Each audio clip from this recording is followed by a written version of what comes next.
নমস্কাৰ পুনৰ এবাৰ মোৰ চেনেলটোলৈ আপোনালোক সকলোকে স্বাগতম জনালোঁ আৰু আজি মই আপোনালোকৰ আগত ইউৰিক এচিডৰ বিষয়ে আলোচনা কৰিম। বহুতে হয়তো এই নামটো শুনিছে, কিন্তু এই ইউৰিক এচিডটো কি? আমাৰ দেহত পিউৰিন নামৰ এবিধ এমিনো এচিড পোৱা যায়, যি আমি খাদ্যৰ জৰিয়তেও দেহৰ ভিতৰত আহৰণ কৰি লওঁ। এই পিউৰিন নামৰ এমিনো এচিডটোৱে আমাৰ দেহৰ ভিতৰত গৈ ভাঙি ইউৰিক এচিডৰ সৃষ্টি কৰে আৰু এই ইউৰিক এচিডটোৱে আমি প্ৰস্ৰাৱৰ জৰিয়তে দেহৰ পৰা বাহিৰলৈ উলিয়াই দিওঁ। এইখিনি হ'ল একেবাৰে নৰ্মেল প্ৰচেছ। কিন্তু কেতিয়াবা কি হয়, এই ইউৰিক এচিডটোৱে কোনো কাৰণবশতঃ আমাৰ দেহৰ পৰা উলিয়াই যাব নোৱাৰে। তেতিয়া আমাৰ দেহৰ সৰু সৰু গাঁঠিবোৰত, যেনে হাতৰে গাঁঠি, আঙুলিৰ গাঁঠি বা ভৰিৰ বুঢ়া আঙুলিৰ গাঁঠি বা গৰুহা, তেনেকুৱা অংশত জমা হ'বলৈ ধৰে। এতিয়া আমাৰ দেহৰ ভিতৰত ইউৰিক এচিড বঢ়াৰ কাৰণবিলাক অলপ আলোচনা কৰোঁ আহক। প্ৰথম কাৰণ হ'ল এলকহল। আমি দৈনন্দিন যদি এলকহল কনজিউম কৰোঁ বা বেছি পৰিমাণৰ এলকহল খাওঁ, তেতিয়া আমাৰ দেহৰ ভিতৰত ইউৰিক এচিডটো বাঢ়ি যাব পাৰে। ইয়াৰ লগতে আমি প্ৰটিনজাতীয় খাদ্য যেনে মাছেই হওক বা মাংসই হওক, তেনেকুৱা খাদ্য খালে ইউৰিক এচিডটো বাঢ়িব পাৰে, কাৰণ আমাৰ প্ৰটিনজাতীয় খাদ্যতে এই পিউৰিন নামৰ এমিনো এচিডটো পোৱা যায়।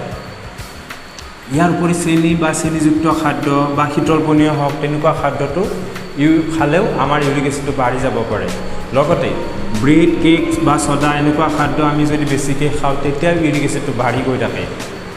ইয়াৰ উপৰি কিছুমানৰ কিডনীৰ সমস্যা থাকে। এই কিডনীৰ সমস্যা হ'লে কি হয়, আমাৰ দেহৰ পৰা ইউৰিক এচিডটো প্ৰস্ৰাৱৰ জৰিয়তে বাহিৰলৈ ওলাই যাব নোৱাৰিব পাৰে। তেতিয়াও আমাৰ দেহত ইউৰিক এচিডটো বাঢ়ি যাব পাৰে। এতিয়া আমাৰ দেহৰ ভিতৰত ইউৰিক এচিড বাঢ়ি গ'লে কি কৰিব লাগে বা কি কৰিব নালাগে, তাৰ বিষয়ে অলপমান আলোচনা কৰোঁ।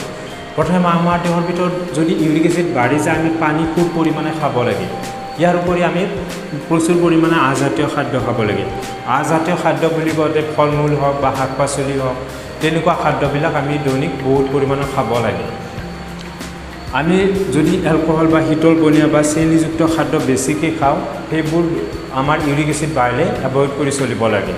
ইয়াৰ লগতে প্ৰটিনজাতীয় খাদ্য হওক, যেনে মাছ মাংস, তেনেকুৱা খাদ্য অতি কমকৈ খাব লাগে।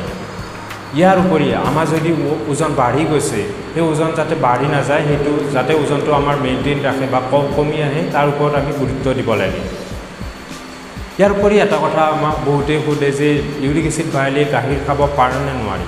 হয়, গাখীৰ খাব পাৰি, কাৰণ গাখীৰত পিউৰিন নামৰ এমিনো এচিডটো খুব কমকৈ পোৱা যায়। গতিকে আমি দৈনিক গাখীৰ অলপ হ'লেও খাব পাৰোঁ। আমাৰ দেহত কিমান পৰিমাণৰ ইউৰিক এচিড থাকিব লাগে? মতা মানুহৰ ক্ষেত্ৰত 3.4 to 7 milligram per decilitre uric acid থাকিব লাগে, আৰু মাইকী মানুহৰ ক্ষেত্ৰত এই ৰেচিটো 2.4 to 6 মিলিগ্ৰাম পাৰ ডেচিলিটাৰ থাকিব লাগে। আৰু এইখিনি হিচাপ আমি মেডিকেল লেবৰেটৰীত গৈ এই হিচাপটো চাই ল'ব পাৰোঁ।